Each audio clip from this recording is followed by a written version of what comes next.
बृहस्पतिवार व्रत कथा। प्राचीन समय की बात है। भारत में एक राजा राज्य करता था। वह बड़ा प्रतापी तथा दानी था। वह नित्य प्रति मंदिर में भगवत दर्शन करने जाता था। वह ब्राह्मण और गुरु की सेवा किया करता था। उसके द्वार से कोई भी याचक निराश होकर नहीं लौटता था। वह प्रत्येक गुरुवार को व्रत रखता एवं पूजा करता था। हर दिन गरीबों की सहायता करता था। परंतु ये सब बातें उसकी रानी को अच्छी नहीं लगती थी। वह न व्रत करती, न किसी को एक भी पैसा दान देती थी। वह राजा से भी ऐसा करने के लिए मना किया करती थी। एक समय की बात है कि राजा शिकार खेलने वन चले गए। घर पर रानी और दासी थी। उस समय गुरु बृहस्पति देव साधु का रूप धारण कर राजा के दरवाजे पर भिक्षा मांगने आए। साधु ने रानी से भिक्षा मांगी तो वह कहने लगी, हे साधु महाराज, मैं इस दान पुण्य से तंग आ गई हूँ। इस कार्य को करने के लिए तो मेरे पतिदेव ही बहुत हैं। अब आप ऐसी कृपा करें जिससे सारा धन नष्ट हो जाए और मैं आराम के साथ रह सकूं। साधु रूपी बृहस्पति देव ने कहा, हे देवी, तुम बड़ी विचित्र हो। संतान और धन से कोई दुखी नहीं होता, इसको सभी चाहते हैं। पापी भी पुत्र और धन की इच्छा करता है। अगर तुम्हारे पास धन अधिक है तो भूखे मनुष्यों को भोजन करवाओ, प्याऊ लगवाओ, ब्राह्मण को दान दो, धर्मशाला बनवाओ, कुआं, तालाब, बावड़ी, बाग बगीचे आदि का निर्माण कराओ तथा निर्धनों की कुंवारी कन्याओं का विवाह करवाओ। साथ ही यज्ञ आदि करो। इस प्रकार के कर्मों से आपके कुल का और आपका नाम परलोक में भी सार्थक होगा एवं तुम्हें भी स्वर्ग की प्राप्ति होगी। परंतु रानी साधु की इन बातों से खुश नहीं हुई। उसने कहा, हे साधु महाराज, मुझे ऐसे धन की आवश्यकता नहीं जिसको मैं अन्य लोगों में दान देती फिरूं तथा जिसको रखने और संभालने में मेरा सारा समय नष्ट हो जाए। साधु ने कहा, हे देवी, यदि तुम्हारी ऐसी ही इच्छा है तो जैसा मैं तुम्हें बतलाता हूँ तुम वैसा करना। बृहस्पतिवार के दिन घर आंगन को गोबरी से लीपना, अपने केशों को पीली मिट्टी से धोना, केशों को धोते समय स्नान करना, राजा से कहना वह हजामत करवाएं, भोजन में मांस मदिरा खाना, कपड़े धोबी के हाथ धुलवाने देना। इस प्रकार 7 बृहस्पतिवार तक करने से तुम्हारा सारा धन नष्ट हो जाएगा। यह कहकर साधु रूपी बृहस्पति देव अंतर्धान हो गए। रानी ने साधु के कहने के अनुसार 7 बृहस्पतिवार तक वैसा ही करने का विचार किया। साधु के बताए अनुसार कार्य करते हुए केवल 3 बृहस्पतिवार ही बीते थे कि उनकी समस्त धन संपत्ति नष्ट हो गई। भोजन के लिए दोनों समय परिवार तरसने लगा तथा सांसारिक भोगों से भी दुखी रहने लगा।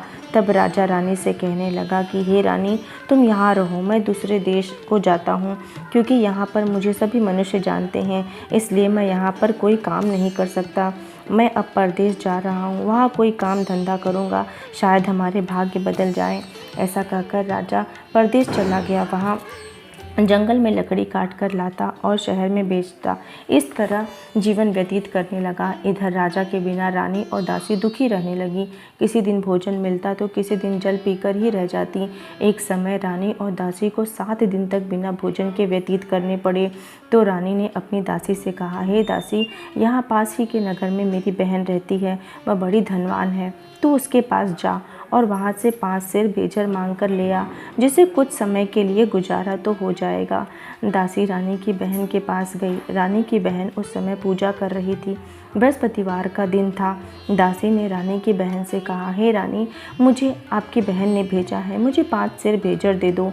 दासी ने यह बात अनेक बार कही, परंतु रानी की बहन ने कोई उत्तर नहीं दिया, क्योंकि वह उस समय बृहस्पतिवार की कथा सुन रही थी। जब दासी को रानी की बहन से कोई उत्तर नहीं मिला तो वह बहुत दुखी हुई। उसे क्रोध भी आया। वह लौटकर रानी से बोली, हे रानी, आपकी बहन बहुत ही घमंडी है, छोटे लोगों से बात भी नहीं करती। मैंने उनसे कहा तो उसने कोई उत्तर नहीं दिया। मैं वापस चली आई। रानी बोली, हे दासी, इसमें उसका कोई दोष नहीं है। जब बुरे दिन आते हैं तब कोई सहारा नहीं देता। अच्छे बुरे का पता विपत्ति में ही लगता है। जो ईश्वर की इच्छा होगी वही होगा। यह सब हमारे भाग्य का दोष है। उधर रानी की बहन ने सोचा कि मेरी बहन की दासी आई थी, परंतु मैंने उससे नहीं बोला, इससे वह बहुत दुखी होगी। अतः कथा सुन और विष्णु भगवान की पूजा समाप्त कर वह अपनी बहन के घर आई और कहने लगी, हे बहन, मैं बृहस्पतिवार का व्रत कर रही थी, तुम्हारी दासी हमारे घर गई थी, परंतु जब तक कथा होती है तब तक हम लोग न उठते हैं न बोलते हैं, इसीलिए मैं नहीं बोली। कहो दासी, क्यों गई थी? रानी बोली, बहन, हमारे घर अनाज नहीं है, वैसे तुमसे कोई बात छुपी नहीं है, इस कारण मैंने दासी को तुम्हारे पास 5 सेर बेजर लेने के लिए भेजा था। रानी की बहन ने बोली, बहन देखो, बृहस्पतिवार भगवान सबकी मनोकामना पूरी करते हैं। देखो शायद तुम्हारे घर में अनाज रखा हो। यह सुनकर दासी घर के अंदर गई तो वहाँ उसे एक बड़ा बेजर का भरा मिल गया। उसे बड़ी हैरानी हुई क्योंकि उसने एक एक बर्तन देख लिया था। उसने बाहर आकर रानी को बताया। दासी अपनी रानी से कहने लगी, हे रानी, देखो वैसे हमको जब अन्न नहीं मिलता तो हम रोज ही व्रत करते हैं। अगर इनसे इस व्रत की विधि और कथा पूछ ली जाए तो उसे हम भी कर लिया करेंगी। दासी के कहने पर रानी ने अपनी बहन से बृहस्पतिवार व्रत के बारे में पूछा। उसकी बहन ने बताया, हे रानी बहन, बृहस्पतिवार को सूर्योदय से पूर्व उठकर स्नान करके बृहस्पतिवार का व्रत करना चाहिए, लेकिन उस दिन सिर नहीं धोना चाहिए। बृहस्पतिवार के व्रत में चने की दाल और मुनक्के से विष्णु भगवान को केले के वृक्ष की जड़ में पूजन करें तथा दीपक जलाएं। उस दिन एक ही समय भोजन करें। भोजन पीले खाद्य पदार्थ का करें तथा कथा सुनें। इस प्रकार करने से गुरु भगवान प्रसन्न होते हैं, अतः अन्य पुत्र धन देते हैं। इस तरह व्रत और पूजा की विधि बताकर रानी की बहन अपने घर लौट गई। रानी और दासी दोनों ने निश्चय किया कि वे बृहस्पतिवार भगवान का पूजन जरूर करेंगे। 7 दिन बाद जब बृहस्पतिवार आया तो उन्होंने व्रत रखा। गुड़साले में जाकर चना और गुड़ बीन लाई तथा उनकी दाल से केले की जड़ में विष्णु भगवान का पूजन किया।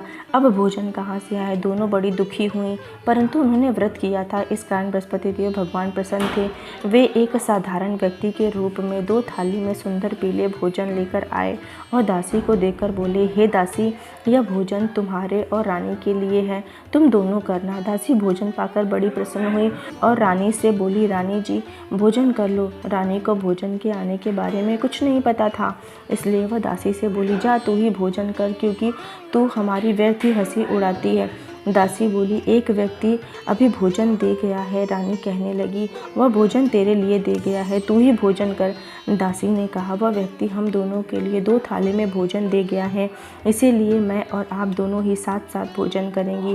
फिर दोनों ने गुरु भगवान को नमस्कार कर भोजन प्रारंभ किया। उसके बाद से वे प्रत्येक बृहस्पतिवार को गुरु भगवान का व्रत और पूजन करने लगे। बृहस्पतिवार भगवान की कृपा से उनके पास धन हो गया, परंतु रानी फिर पहले की तरह आलस्य करने लगी। तब दासी बोली, देखो रानी, तुम पहले भी इसी प्रकार का आलस्य करती थी, तुम्हें धन रखने में कष्ट होता था, इसी कारण सभी धन नष्ट हो गया। अब गुरु भगवान की कृपा से धन मिला है तो फिर तुम्हें आलस्य होता है। बड़ी मुसीबतों के बाद हमने ये धन पाया है, इसीलिए हमें दान पुण्य करना चाहिए। तुम भूखे मनुष्यों को भोजन करवाओ, प्याऊ लगवाओ, ब्राह्मणों को दान दो, कुआं, तालाब, बावड़ी आदि का निर्माण करवाओ, मंदिर पाठशाला बनवाओ, दान दो, कुंवारी कन्याओं का विवाह कराओ, धन को शुभ कार्यों में खर्च करो, जिससे तुम्हारे कुल का यश बढ़े और स्वर्ग प्राप्त हो और पितृ प्रसन्न हो। दासी की बात मानकर रानी ने इसी प्रकार के कार्य करने प्रारंभ किए, जिससे उनका काफ़ी यश फैलने लगा। एक दिन रानी और दासी आपस में विचार करने लगी, न जाने राजा किस दशा में होंगे, उनकी कोई खोज खबर नहीं है। गुरु भगवान से उन्होंने प्रार्थना की और भगवान ने रात्रि में राजा को स्वप्न में कहा, हे राजा, उठ, तेरी रानी तुझको याद करती है, अब अपने देश को लौट जा। राजा प्रातःकाल उठकर जंगल में लकड़ियां काट कर लाने के लिए जंगल की ओर चल पड़ा। जंगल से गुजरते हुए वह सोचने लगा, रानी की गलती से कितने दुख भोगने पड़े। राजपाट छोड़कर उसे जंगल में आकर रहना पड़ा।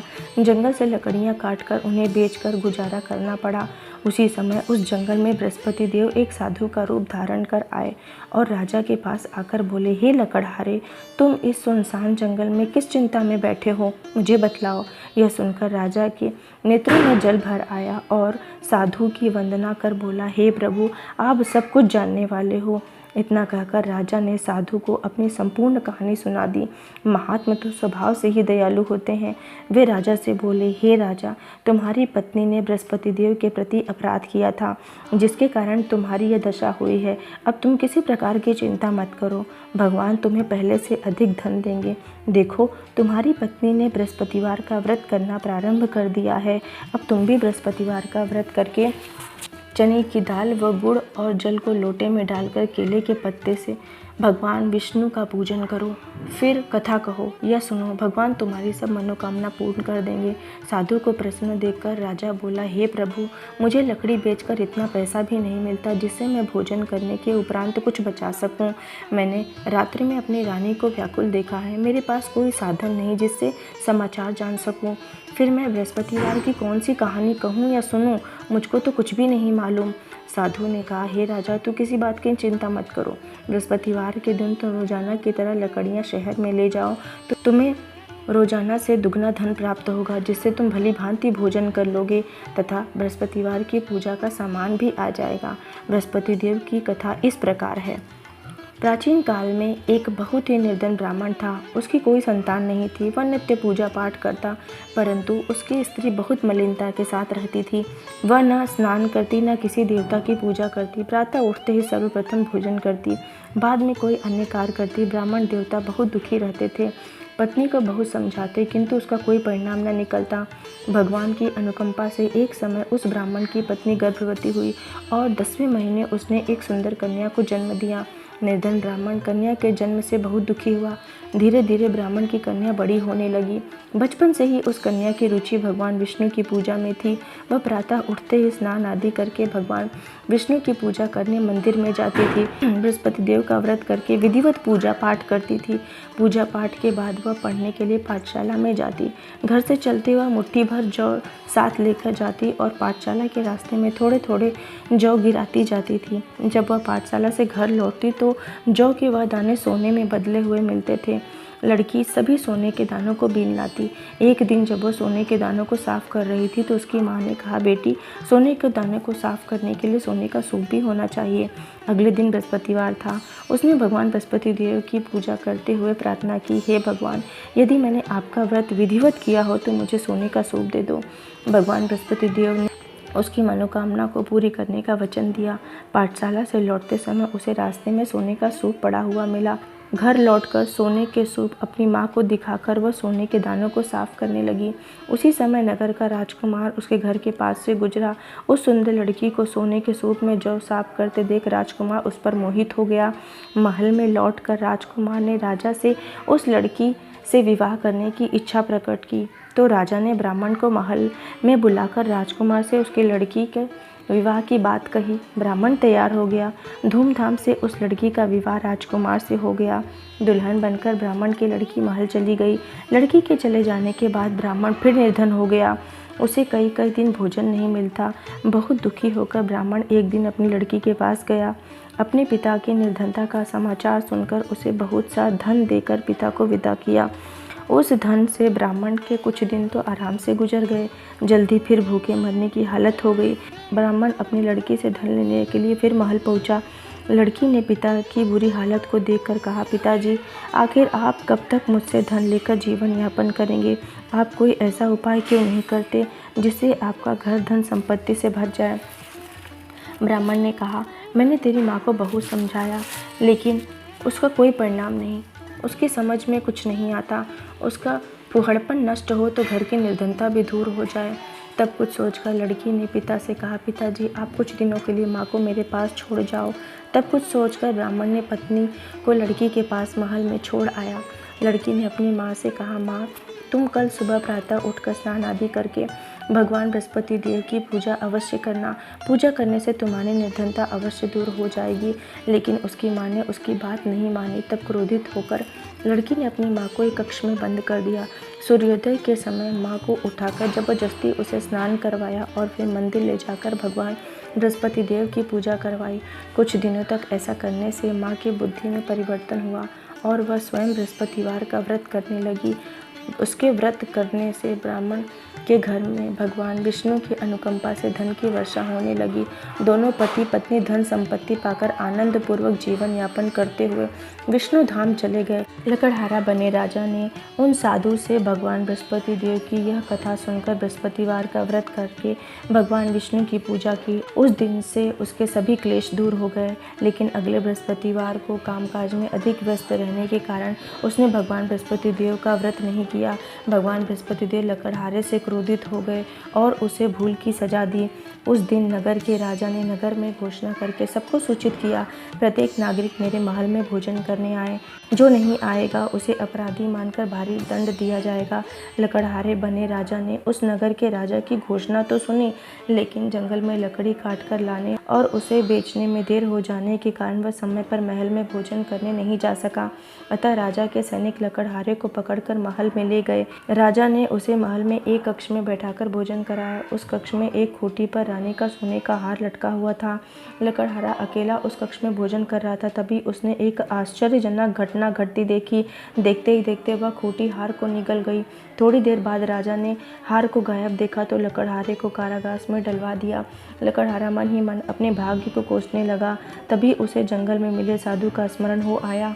थोड़ी देर में भगवान बृहस्पति देव सन्यासी के रूप में उसके सामने प्रकट हुए और कहा, हे लकड़हारे, तूने भगवान बृहस्पति देव की पूजा नहीं की, इसी कारण तुझे ये कष्ट हुआ है।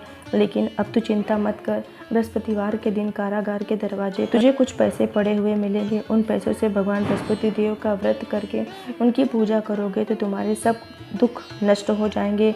बृहस्पतिवार के दिन दरवाजे पर मिले पैसे से चने और गुड़ मंगवा कर लकड़हारे ने बृहस्पतिवार की कथा कही तो भगवान बृहस्पति देव ने प्रसन्न होकर उस नगर के राजा को स्वप्न में लकड़हारे को कारागार से मुक्त करने के लिए कहा। सुबह राजा ने अपने कक्ष में आकर देखा तो खूंटी पर रानी का हार टंगा हुआ था। राजा ने लकड़हारे को मुक्त कर दिया और उसे धन और आभूषण देकर विदा किया। लकड़हारा बना राजा उस नगर से चलकर अपने नगर में पहुंचा तो उस नगर में कुएं, धर्मशाला, बाग बगीचे देखकर बहुत प्रसन्न हुआ। राजा ने किसी से पूछा, ये कुएं, धर्मशाला किसने बनवाए हैं? सबने उसे बताया कि ये सब रानी और उसकी दासी ने बनवाए हैं। राजा महल में पहुंचा तो रानी ने उसका भव्य स्वागत किया। तब राजा ने निश्चय किया कि सप्ताह में एक बार तो सभी बृहस्पतिवार का व्रत तथा पूजन करते हैं, परंतु मैं प्रतिदिन व्रत किया करूंगा तथा दिन में 3 बार कथा कहा करूंगा। अब राजा हर समय दुसाले में चने की दाल बांधे रहता और दिन में 3 बार बृहस्पतिवार की कथा करता। कुछ दिनों के बाद राजा को अपनी बहन की याद आई। एक दिन घोड़े पर सवार होकर राजा अपनी बहन से मिलने चल दिया। अभी राजा नगर के बाहर ही पहुंचा था कि उसने कुछ लोगों को एक शव ले जाते हुए देखा। राजा को स्मरण हो आया कि आज उसने किसी को बृहस्पतिवार की व्रत कथा नहीं सुनाई। राजा ने उन लोगों को रोक कर कहा, भाइयों, आप शव ले जाने के पहले मुझसे बृहस्पतिवार की कथा सुन ले। लोगों ने राजा पर क्रोधित होते हुए कहा, तुम पागल तो नहीं हो? लेकिन कुछ बड़े बूढ़े लोगों ने कहा, अच्छा भाई, साथ में चलते चलते तुम अपनी कथा भी सुना लो। राजा ने चलते हुए आधी कथा सुनाई थी। शव हिलने लगा। राजा के पूरी कथा सुनाते ही शव उठकर बैठ गया। लोगों ने हैरानी से दांतों तले उंगली दबाई और अगले बृहस्पतिवार से भगवान बृहस्पति देव का व्रत करने व कथा सुनने का निश्चय कर लिया। अब घोड़े पर सवार होकर राजा चलते हुए किसान के पास पहुंचा। किसान अपने खेत में हल चला रहा था। राजा ने कहा, अरे भाई, मुझसे बृहस्पतिवार की कथा सुन लो। किसान झुलझुलाकर बोला, अरे भाई, देख नहीं रहे, जितनी देर तक तुमसे कथा सुनेंगे तब उतनी देर में तो पूरे खेत में हल चला लूँगा। राजा निराश होकर चलने लगा। तभी किसान के बैल लड़खड़ाकर जमीन पर गिर गए। किसान के पेट में भी जोरों का दर्द होने लगा। उस किसान की पत्नी जब खाना लेकर आई तो उसने किसान से इस बारे में पूछा। किसान ने घुड़सवार की सारी कहानी सुनाई। किसान की पत्नी दौड़ती हुई राजा के पास पहुंचकर हाथ जोड़कर बोली, भैया, मैं तुम्हारी कथा सुनने को तैयार हूँ। राजा ने उसके साथ खेत पर पहुंचकर बृहस्पतिवार की कथा सुनाई। तभी बैल उठकर खड़े हो गए। किसान के पेट का दर्द भी तुरंत ठीक हो गया। राजा अपनी बहन के घर पहुंचा तो उसकी बहुत आवभगत हुई। अगले दिन सुबह उठकर राजा ने देखा घर में सभी लोग भोजन कर रहे हैं। किसी भूखे को बृहस्पतिवार की कथा सुनाए बिना राजा भोजन नहीं करता था। उसने बहन से कहा, बहन, क्या घर में कोई ऐसा व्यक्ति है जिसने अभी तक भोजन नहीं किया हो? उसकी बहन बोली, भैया, हमारे घर में तो क्या, आपको पूरे नगर में कोई ऐसा व्यक्ति नहीं मिलेगा जिसने सुबह सुबह भोजन नहीं किया हो। तब राजा ने बहन के घर से निकलकर उस नगर में बिना भोजन किए व्यक्ति की तलाश की। एक गड़ियरे के घर में उसका बेटा बीमार होने के कारण भूखा रह गया था। राजा ने उसको जाकर बृहस्पतिवार की कथा सुनाई। कथा सुनते सुनते गड़ियरे का बीमार बेटा बिल्कुल ठीक हो गया। सबने राजा की बहुत प्रशंसा की। एक दिन राजा ने अपनी बहन से कहा, बहन, अब हम अपने घर जाना चाहते हैं, तुम भी मेरे साथ चलो, कुछ दिन वहाँ रहकर लौट आना। राजा की बहन ने अपनी सास से पूछा तो सास ने ताने देते हुए कहा, बहू, मायके जाना हो तो अकेले जाना, मेरे पोते को नहीं ले जाना। तुम्हारे भाई की कोई संतान नहीं है, कहीं तुम्हारी भाभी मेरे पोते पर कोई जादू टोना न कर दे। दूसरे कक्ष में बहन की सास की बातें सुनकर राजा दुखी मन से अकेला ही अपने नगर को लौट गया। रानी ने राजा से कहा, आप तो अपनी बहन को साथ लाने की बात कहकर गए थे, फिर बहन को साथ क्यों नहीं लाए? तब राजा ने दुखी होते हुए कहा, रानी, हम निसंतान हैं, इसलिए हमारे घर आना कोई पसंद नहीं करता। रानी ने राजा को समझाया, हे प्राणनाथ, हमें बृहस्पति देव ने सब कुछ दिया है, अब भगवान बृहस्पति देव हमें संतान भी अवश्य देंगे। बृहस्पतिवार को विधिवत व्रत करते हुए राजा रानी ने भगवान बृहस्पति देव से संतान के लिए प्रार्थना की। कुछ दिनों के बाद उन्होंने स्वप्न में दर्शन देते हुए कहा, हे राजन, तेरी मनोकामना अवश्य पूरी होगी। 1 सप्ताह बाद ही रानी गर्भवती हो गई। 10वें महीने रानी ने एक सुंदर पुत्र को जन्म दिया। राजा रानी जीवन पर्यंत बृहस्पतिवार का व्रत करते रहे। उनके घर में धन की वर्षा होती रही। इस तरह आनंदपूर्वक जीवन यापन करते हुए राजा रानी भगवान बृहस्पति देव की अनुकंपा से मोक्ष को प्राप्त करके सीधे वैकुंठ धाम पहुँच गए। बृहस्पतिवार को विधिवत व्रत करते जो स्त्री पुरुष भगवान विष्णु की पूजा करते हैं, भगवान उनकी सभी मनोकामना को पूरी करते हैं। बोलो बृहस्पति देव भगवान की जय। बृहस्पति देव जी की आरती। ओम जय बृहस्पति देवा, स्वामी जय बृहस्पति देवा, प्रभु जय बृहस्पति देवा। छिन छिन भोग लगाऊं, कदली फल मेवा। ओम जय बृहस्पति देवा, तुम पूर्ण परमात्मा, तुम अंतर्यामी, स्वामी तुम अंतर्यामी। जगत पिता जगदीश्वर, तुम सबके स्वामी। ओम जय बृहस्पति देवा। चरणामृत निज निर्मल, सब पातक हरता, स्वामी सब पातक हरता। सकल मनोरथ दायक, कृपा करो भरिता। ओम जय बृहस्पति देवा। तन मन धन अर्पण कर, जो जन शरण पड़े, स्वामी जो जन शरण पड़े। प्रभु प्रकट तब होकर, आकर द्वार खड़े। ओम जय बृहस्पति देवा। दीन दयाल दयानिधि, भक्तन हितकारी, स्वामी भक्तन हितकारी। पाप दोष सब हरता, भव बंधन हारी। ओम जय बृहस्पति देवा। सकल मनोरथ दायक, सब संशय हारी, स्वामी सब संशय हारी। विषय विकार मिटाओ, संतन सुखकारी। ओम जय बृहस्पति देवा। जो कोई आरती तेरी प्रेम सहित गावे, स्वामी प्रेम सहित गावे। ज्येष्ठानंदानंद सो निश्चय पावे। ओम जय बृहस्पति देवा। ओम जय बृहस्पति देवा, स्वामी जय बृहस्पति देवा, प्रभु जय बृहस्पति देवा। छिन छिन भोग लगाऊं, कदली फल मेवा। ओम जय बृहस्पति देवा।